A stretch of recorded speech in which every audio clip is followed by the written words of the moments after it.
First of all, good Yom Tov. Today is Yud Kislev, which is the Chag HaGeula, the day of the liberation of the Mitteler Rebbe. And obviously that is significant not only because we are learning Chassidus that was written by the Mitteler Rebbe, but furthermore, we're learning Chassidus that was written by the Mitteler Rebbe in direct connection with his liberation. As we have spoken about, this is a letter that later on publishers decided to call Baad Kodesh, but it was a letter originally that the Mitteler Rebbe wrote to the governor of the Vitebsk region, who was the authority in charge of his case for high treason, which carried with it a capital sentence. And in it, the Mitteler Rebbe is appealing to the governor to exercise true justice. And that's what we've been talking about. We've been talking about the idea of mishpat, of true justice, which is of the middle vector, like Tiferes, and is able to temper the extremes of right and left and come up with a perfect, like we say, Goldilocks said, just right combination of kindness and severity. Okay. So we're on chapter 7, and there are 8 chapters total, right? Okay. So Mirz Hashem, we're going to finish today, which is perfect. I didn't even time it that way. Really, when we started learning this, does anyone remember or realize why? It was right, I think it was the day after the election. I think it was. Anyways, it was election fever, and everyone started thinking about election. Okay, so let's continue here. Chapter 7. Al kol zeh yuven ma shekosov David hamelech alav shalom. And now, according to everything we've been learning, we can understand what King David said, specifically in his book of Tehillim, of Psalms. Milfanecha mishpati yetze. From before you shall my judgment go forth. Einecha techazena meisharim. May your eyes see my upright acts. So David is appealing to Hashem and saying, praying, requesting that mishpati, my judgment, not the judgment that I'm making, meaning the judgment that's being made about me. So David is appealing to Hashem and praying, whatever judgment, whatever mishpati, my judgment, is being made about me, he's praying milfanecha yetze, it should come forth from before you, Hashem. Meaning, as he's going to explain, not from any other source, but if I'm going to be judged, let Hashem directly judge me. And then it continues and says, Techazena einecha, your eyes, again, your eyes, Hashem, your eyes, techazena meisharim, should see, meaning notice, pay attention to my upright acts. Okay. Dik va'omar milfanecha dafka mishpati yetze.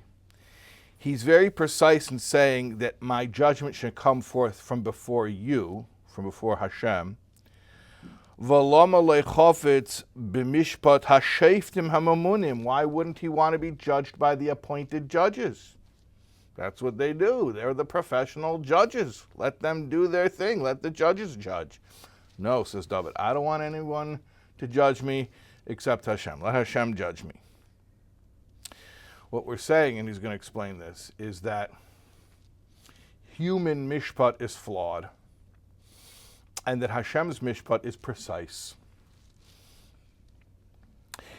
And what a king has to do with that, we're going to see, but basically the Mitteler Rebbe is asserting that a king has access to a mishpat that is beyond the normal human capacity and is not fraught with the inherent human error and biases of human judgment. Yes, that is what he is asserting. V'gam hatam ashakosov lefi she'einecha dafka techazena meisharim That's similarly why he says, your eyes, Hashem, should behold my upright deeds, and not the eyes of the judges. Similar concept. I made a bracha earlier before we hit record. Ulahoven tam b'sherish hadvarim. Now to understand the reason, the source, the root of this reason, hine yuva numavur mimela alpi hatzois vagdomis hanal. It will be readily understood through what we've already explained in the previous 6 chapters. Shinizbar mezeh pirush mashakos of shleimei. And we've emerged with an understanding of what Shlomo Melech said, Yiras Hashem b'ni u'melech. Fear the king, my son. Fear Hashem, my son, and the king. Canal, as we've explained before. Kinizker La'el, as mentioned before. Or Nizbar La'el, as was explained above. Umashikosov melech b'mishpat yamid aretz. And like we said earlier, another concept, that melech, the king, b'mishpat, with true balanced justice, that's how I'll translate mishpat, establishes his land. Melech dafka, specifically the king. Metam hanal v'dal, for the above mentioned reason, and that is readily understandable. He's referring to this concept that the real perfect adjustment, the middle vector, really is only achieved in Malchus, which is the culmination of the center axis, and that the embodiment of said Malchus is in the Melech himself. Ubira davar liyes mavur lamayla be'inyan Melech b'mishpat yamed aretz shemidazu shenikra Malchus and the whole concept, the key to understanding this, is that the divine mishpat, or divine malchus, you could even say it's probably referring to malchus datzilus, the highest level of malchus in the highest world, is only embodied in the melech, in the king. Liyesai kli muchan la'or midas hamlucha ho elyena, because he is a fitting receptacle or vessel for the supernal kingship.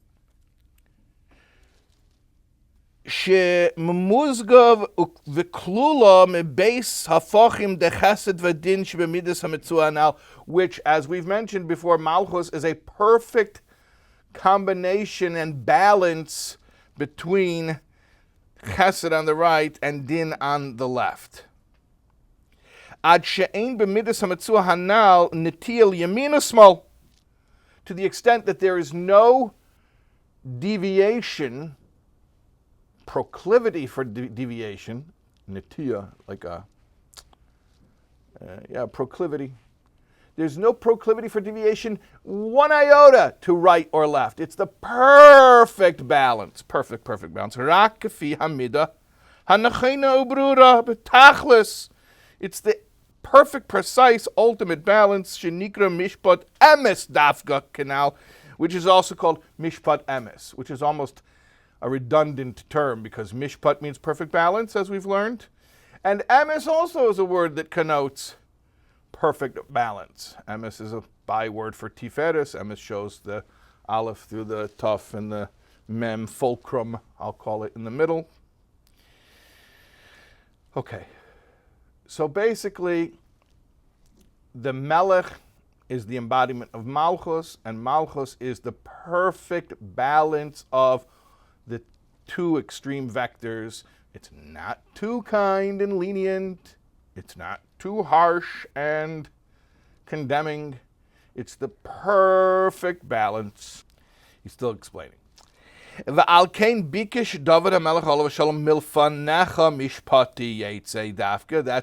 HaMelech says to Hashem, from before you, Hashem, should my judgment come forth. And my judgment should not come from the professional judges who were appointed to judge. I don't trust them. Ki yichayavuhu v'yizkuhu beyeser mikfi hamida. You know why? Because they can be mechayev or mezakeh. They can, mechayev means to obligate, to find guilty, and mezakeh means to exonerate or to find worthy. They can do either of those things, beyeser mikfi hamida, more than the exact precise amount. V'loi yikavnu el nekudas ha'emes, and they won't get the exact nekudas ha'emes, the exact precise point of truth. K'meishahu b'mitzvah hanivchar v'nivror, the way it is with the choicest, most refined balance. They won't be able to hit that mark, that hair's breadth precision. Ki ha'adam, because a person yirale nayim aval hamelech hamishpat yirale levov, because a person sees with his eyes, and the king, or hamelech hamishpat, meaning the king, the just king, sees into hearts. Ki beichin libais v'kloyes, because he searches hearts and kidneys, innards. Hu lahavchin bein toiv l'ra ho'emes v'sheker. He can discern between good and evil, truth and false. V'yodin hadavar kameshahu lamitase dafka, and he can judge the matter as it is in its absolute truth. Bli netia yamino smol klal, without any deviation off to the right or off to the left. K'mlei nima, to the precision of a hair's breadth. Ulefi shedavid hoya betuach beschus the yashnus nekudas amitis lavavek. David was confident in his righteousness, that if someone would really be able to do the moral x-ray, they would find that he was righteous. Kamesha Kosov, like it says in the very next pasuk, in the next verse, from the same chapter of Tillim that we quoted earlier, Bechanta libi, you have searched my heart. He's talking to Hashem. Tzraftani hulu, you have refined me. It's a word for like refining metals, melting metals. Al kain amar milfanecha mishpati yetze. That's why he says, may my judgment come forth from you, directly from you, Hashem. The yetze zakai, and then it will come out as an innocent judgment, as a positive judgment, or an acquittal. Why? Because you will be able to discern. You uniquely will be able to discern and understand what's in my heart. Whereas a human being may get it wrong, but you'll get it right. No other judges other than you will be able to perceive any of that. That's why the verse says, your eyes should behold my uprightness. As is known from the Kabbalistic texts.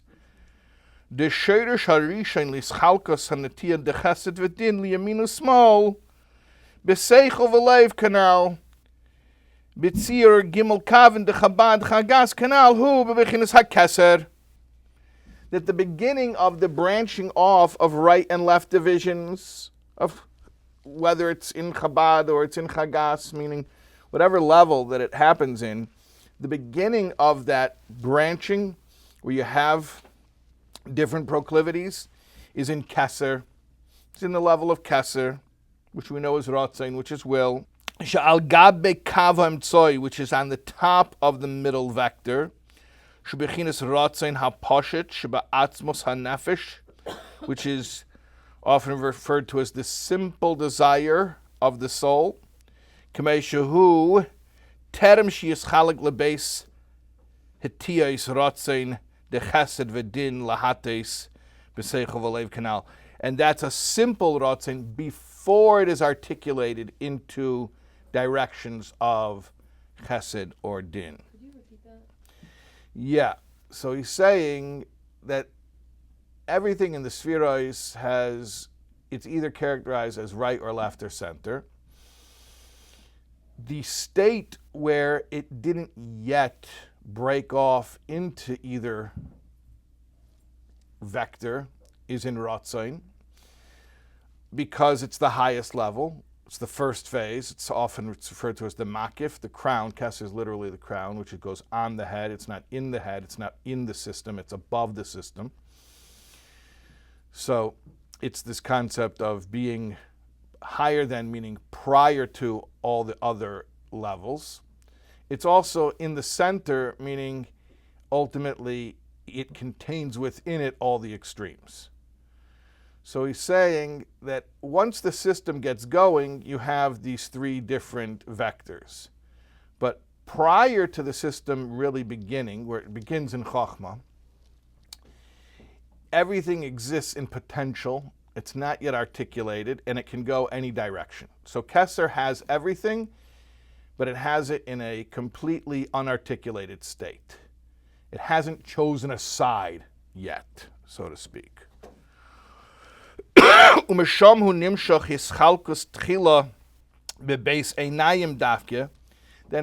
Keser, the first branching off, so to speak, is into the two eyes. You think about it in the anthropomorphic anatomical image. So you have the crown above the head, and then as the process is flowing downward through the anatomy, so you hit the eyes. It's the first significant feature, landmark. And you got two of those. You got two eyes. Shebeteva histaklus ho'ayin, lirais betevera, shistayef mitzad ho'atzmius, de odem dafke. The eyes represent the ability to look at things positively or negatively.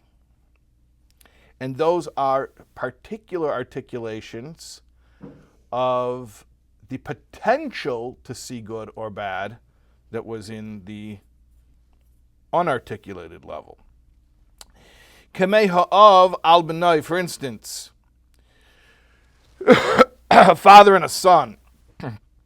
Yiraba'ayin toiva rak lechesed levad. A father's going to look at his son and only see good. Ad shegam b'maisav haroyim yidanaisei hakel l'toiv l'schus. To the extent that when a father looks at a child, he's so biased that even if the child's doing bad, the father's going to see it as good. Ki einoi ayin toiva olav levad, because he's only capable of seeing good. V'chein ba'avas atzmei, another example of bias, is a person's opinion of himself. Avas atzmei, self-love. She'anu royim she'ein adam roya hu la'atzmei klal. A person cannot be at all objective about himself. Va'af b'psha'av hagdelim yichase b'schusei. He will even cover up his serious guilt. He'll rationalize in his own favor. If somebody else did it, you write the guy off. If you did it, you have reasons. And in the opposite case, let's say someone who's your enemy, shabo mitzadhu atzmius yirak ba'ayin ra, lidoin b'sichlei rak l'chayv, ulharshia gam es hatzadik. You hate a guy, you'll only see bad in him, you'll see the bad that he does, and then even the good that he does, you'll figure out why it wasn't good, and you'll condemn him for that too. V'nimtza b'yistaklus debeis einayim yaminu small toli ba'efen heiros din haseichel. So it comes out that your perception of things, whether it's good or bad, whether you think it is worthy or it is unworthy, is all dependent on which path, so to speak, which vector, which axis you go down, the right or the left. Ulahates besvara v'tam galoi l'schus l'chayv.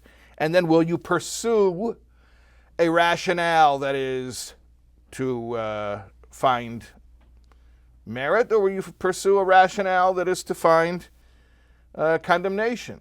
It's like a good lawyer, potentially, could take either client. Once you hire him, then he'll lock in. But he knows the law, and he's smart, and in theory, before he's on either side, he could have argued either side. So that's in the seichel, where your mind picks a way of viewing things, but then also in the heart, in the next level, where you pick an emotional stance towards something. B'lashon in Yiddish, and in Yiddish, wie man guckt on de Sach, azoi wird der Lernung in Seichel chulu.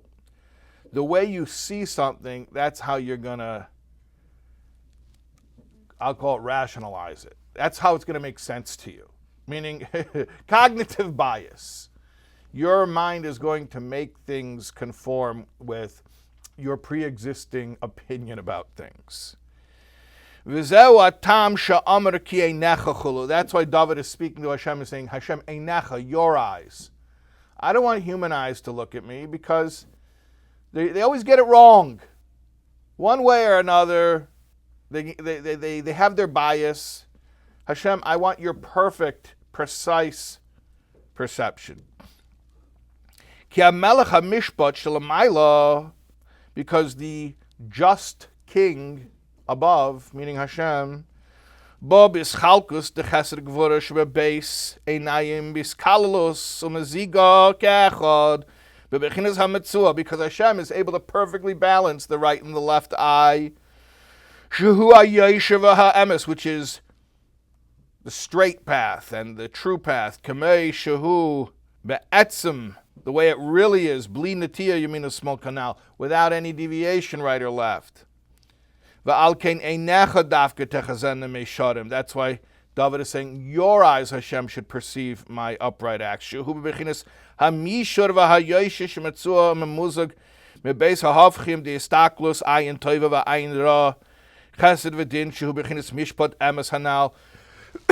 saying, your eyes specifically are able to combine all of the factors and come up with the perfect, precise balance. And that is only the Melech who's capable of doing that. Why? Because the ends are wedged in the beginnings. Or the beginnings are wedged in the ends. That's an expression from Sefer Yetzirah.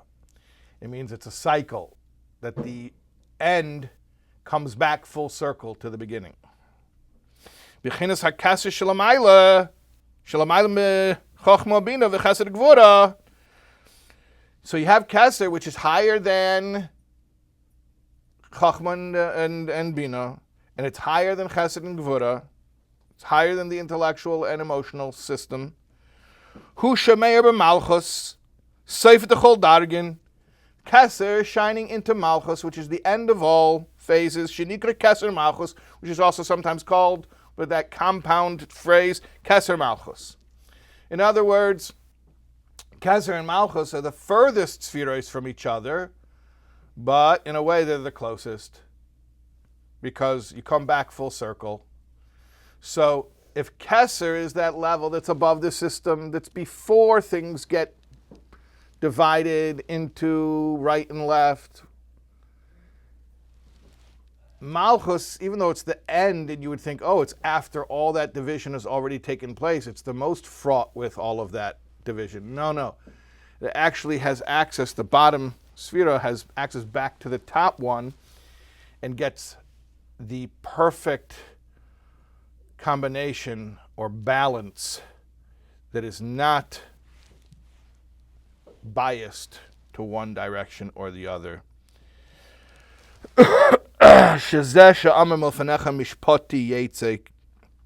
Canal ki einecha techazena misharim canal. That's what David HaMelech is saying. Okay. Va'acha she'einecha techazena misharim b'mishpat emes, as I'm a meila k'shyavim mishpati lebeis din shel maila, yedainu gam heim b'sichlam midisam k'fi shiar b'hem mishpat midas malach chulu.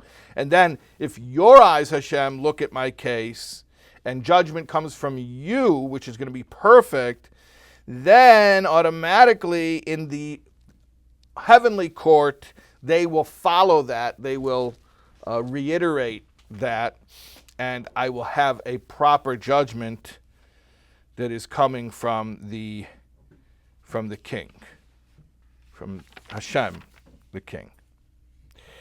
Okay. So, and that's the end of chapter 7. Okay. So basically what he's explained here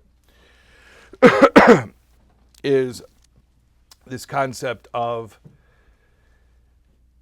no other attribute but Malchus is able to get the perfect judgment, because every other attribute is characterized by a certain proclivity, right or left.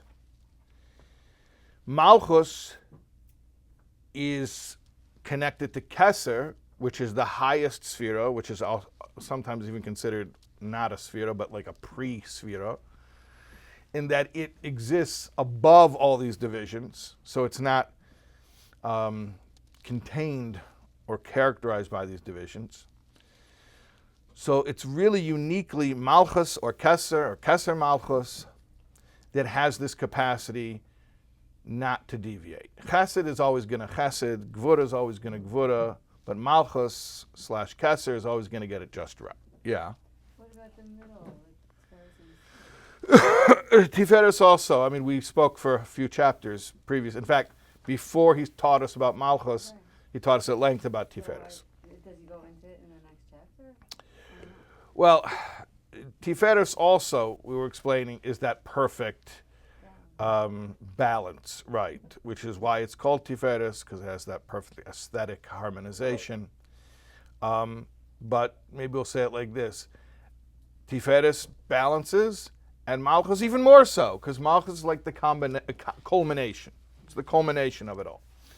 And because Malchus is the last one, it's rooted back in the beginning. It has that power of Keser. So yeah, they all, the middle vector, all have that nature of perfect balance. Malchus is the ultimate in that. And that the Melech, the earthly king, has access to that attribute. Now, we're reading this. We're about to come to chapter 8. We're reading this, and we're thinking, okay, so if it's really true, well, first of all, is it really true? I know that in previous weeks people were kind of like, really? Really? Kings are always getting it right. So is it really true? And secondly, if it's really true, I got another question for you. If it's really true that the Melech uniquely has this perfect ability to get it right and not to be fraught with bias, then why is the Mitteler Rebbe even writing this guy? Meaning, trust him. He knows how to judge it. Let him do his thing. So, here's my understanding. Here's my understanding of it. And I think this will answer both questions. Is it really true that a king gets it right all the time? And secondly, if it's true, then why is the Mitteler Rebbe even writing to him? And if it's not true, why is the Mitteler Rebbe writing at length how this is basically what a king is? He's just trying to make the guy feel good. Chas v'shalom. Okay? I mean, this is chassidus. This is truth. This is not diplomacy. We're learning truth here. So here's how I understand it. Sometimes you describe something because it makes it even more true than it already is. I'll give you a negative example of how that can actually be destructive, which is Lashon Hara. Lashon Hara isn't destructive because it's not true. It's destructive because it is true. And when you describe something that someone really is struggling with and you give it more power by speaking it, you actually not only hurt that person's reputation, but even if you walk into a silent, the cone of silence, and you just say the Lashon Hara and nobody else hears about it, you're making that person worse, because just speaking it gives it more weight, makes it more real, draws it down more into this world. The point is that when you say something, it makes it more real. What does it mean, more real? It brings it down to the physical plane. Some things are true in the abstract on higher levels, but they don't make their way down to the physical plane.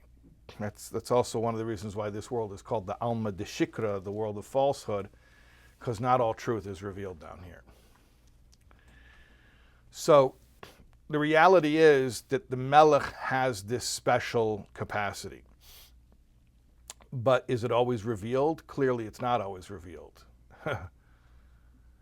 I believe what's happening here, and this is, if it's true that any human being who says something makes a spiritual truth more real, then all the more so when a Rebbe is speaking Chassidus, it's taking a concept which is true, let's call it in theory, but it doesn't really mean in theory. What it really means is in spiritual worlds, and it's making it, forcing it to manifest in the physical world. So my understanding is that this letter is not just a correspondence, but it is accomplishing something just by having these words exist. I would also argue, and I think I'm right, that our studying this right now is having a similar effect. Meaning, whatever effect it had when it was written 200 years ago, there's an effect of us studying it, that when we read these holy words that describe the capacity of the Melech in a certain way, it actually is taking that concept, which is true on the highest levels, and forcing it to become manifest on a, what we call practical level. Yeah? Yeah. How does that balance in, like, with the concept of that the people who are in positions of power and charge are kind of like puppets of Hashem on the stage of world history? Yeah, so there is this concept that They would require free will. Yes, that's kind of what I'm thinking about here, which is, do they have free will or not? I mean, I said, the way I phrased it was, if it's true that the Melech has this capacity, then why is the Mitteler Rebbe even writing to him? Another way you could phrase that question is, if the Lev HaMelech b'Yad Hashem, so then again, why is the Mitteler Rebbe writing to the governor? It's just like a realignment. Just daven to Hashem. It's like a realignment. Yeah, it's a realignment. So this is what I'm saying.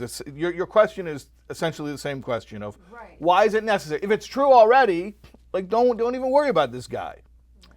But sometimes people go off course. And Sometimes people go off course. Sometimes people don't live up to their destiny. Sometimes there's a schism between the way things are in the higher worlds and the way they pan out in the lower worlds.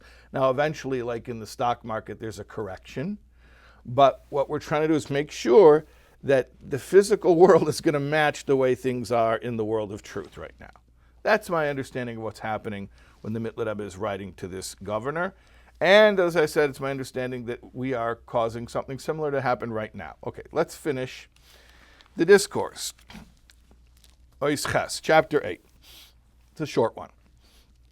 Va'achar kol hatzois hanal, after all of the foregoing explanations, now it's going to get personal. Ove le'inyan shualti v'bekashti, I come to my request. Ki hine mavur lamayla b'biure hapsukim d'shloime v'david aviv, hamlochim ha'kdeshim v'hachachamim ha'elakim, shayashoyre bohem b'chinas malchus ha'elyin mamash, as it's been explained in explaining the verses of King Solomon and King David, his father, who are the holy kings, the wise kings, the godly kings, upon whom Hashem's malchus rested. Shekachu b'amshachas oyer l'kiba melech shalamata b'chol dar v'dar. This principle holds true for every king in every generation. In other words, Mitteler Rebbe is saying it's not just King David, it's every king in every generation. Mizeh yuven memela shagam b'stafos ha'ara hashlishis ma'or pnei melech hatachtain lahasarim hagdoilim shalai shenikroim sarei malucha hamanhigim memshalas malchusei. So it's understood also that there's a branching forth of this light from the king, the earthly king, that he's getting from Hashem, that goes to his great ministers who run his kingdom, meaning the Mitteler Rebbe is writing to a governor. I don't remember how many administrative provinces there were. I think it's called, what's the word they use? The Russian word for the administrative provinces. There were, I forget how many there were, maybe 10 or so. But Harei lachol echod ve'echod chelik miyuchad yor ma'or ha'emes ha'mishpat shebemelech atzmei mamish ma'or ha'elyon shebebechinas malchus ha'elyon shemeir mechvede lemelech shelamata bli havdil klal. He says each one of these governors who run a different region of the empire, they are receiving the light that's coming from Hashem that goes to the Tsar, and then it goes to these regional governors. So it's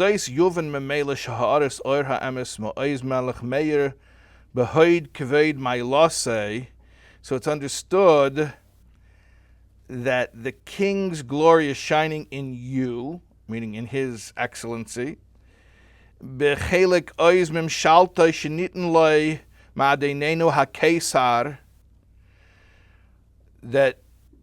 you were given jurisdiction over a certain region by our master, the king,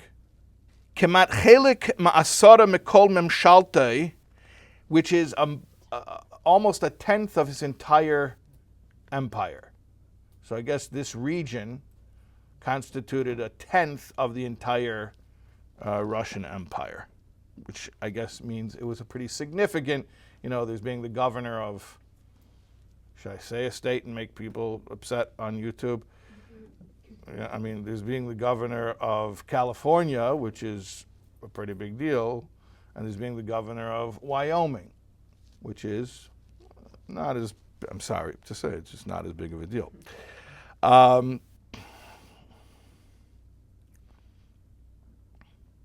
Harama Yisraimim Yisnase Lamaila Bekifle Keflayim. He's giving him these titles or these praises. V'im kain Vadei Einov Techazana Meisharim. So now he's invoking that language that David HaMelech uses. So certainly your eyes will see the upright actions. You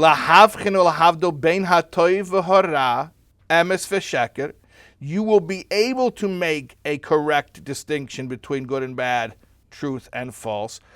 And you're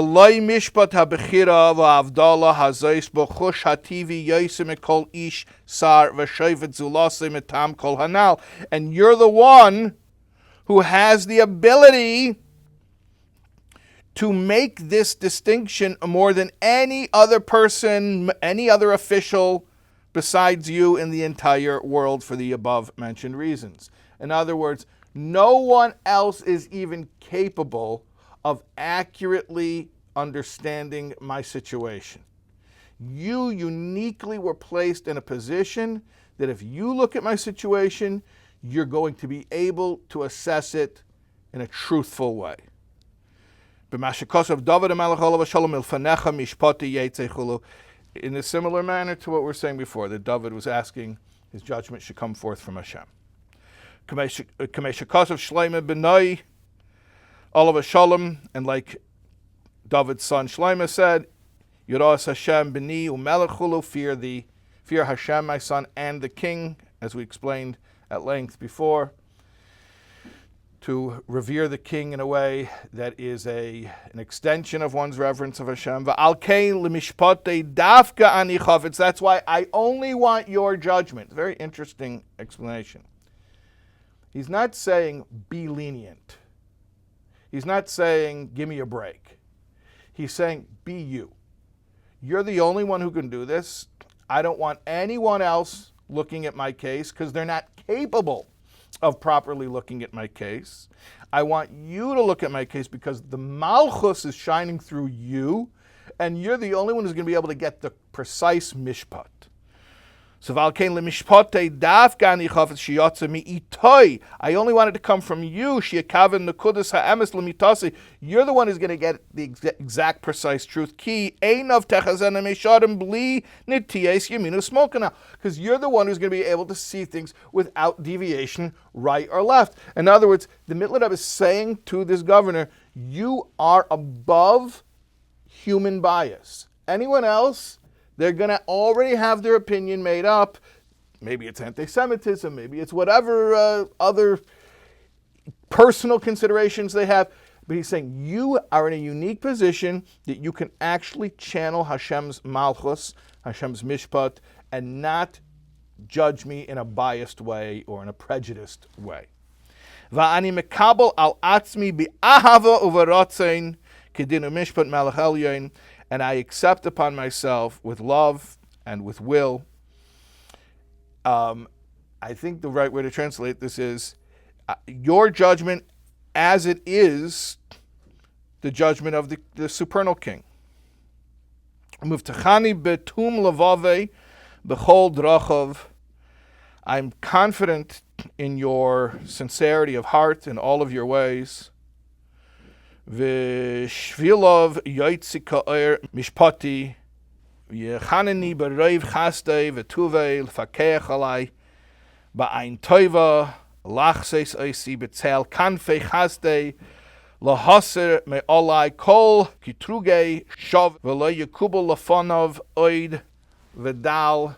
And I'm certain that you're going to look upon me favorably and take me under the shade of your kindness, and to remove from me all the accusations so that they will not be accepted again.